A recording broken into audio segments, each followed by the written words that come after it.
Des clichés forts expressifs captés vendredi 28 juillet dernier dans la ville balnéaire du Sud. Parcourant les artères du chef-lieu du département de l'Océan, chauffeurs, nounous, jardiniers et femmes de ménage dénonçaient leur mal-être en demandant de la part de leurs employeurs une meilleure prise en compte. L'occasion était une caravane motorisée initiée par l'ASDAM, entendez, Association pour le développement des assistantes de maison et des femmes filles mères désœuvrées au Cameroun.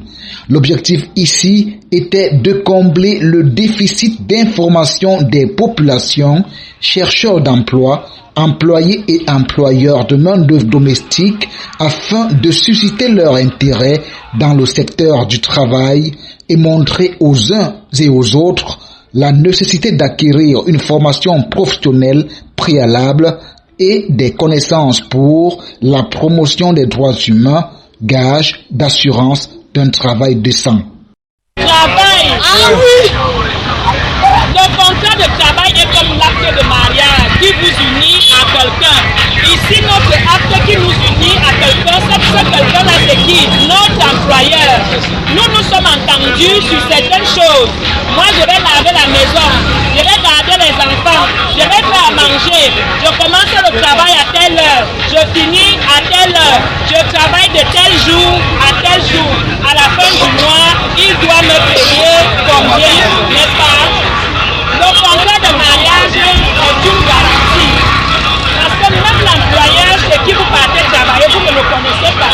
Vous ne connaissez pas sa mentalité. Si vous n'avez pas de contrat avec lui, vous n'êtes pas protégé.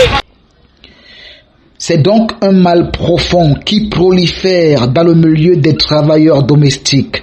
Très peu jouissent des droits et avantages prévus par le Code du travail. La plupart ne sont pas immatriculés à la Caisse nationale de prévoyance sociale et donc ne peuvent prétendre à des prestations irrelatives, notamment des allocations familiales. Nombreux sont employés sans contrat de travail écrit et voient leur job description changer au fil du temps selon l'humeur du patron. Toutes choses qui ont motivé la descente à Kribi des membres de l'ASDAM qui ont regroupé les acteurs concernés par ce secteur dans le cadre d'un atelier d'échange, de sensibilisation et de plaidoyer. Près d'une centaine de jeunes personnes y ont pris part.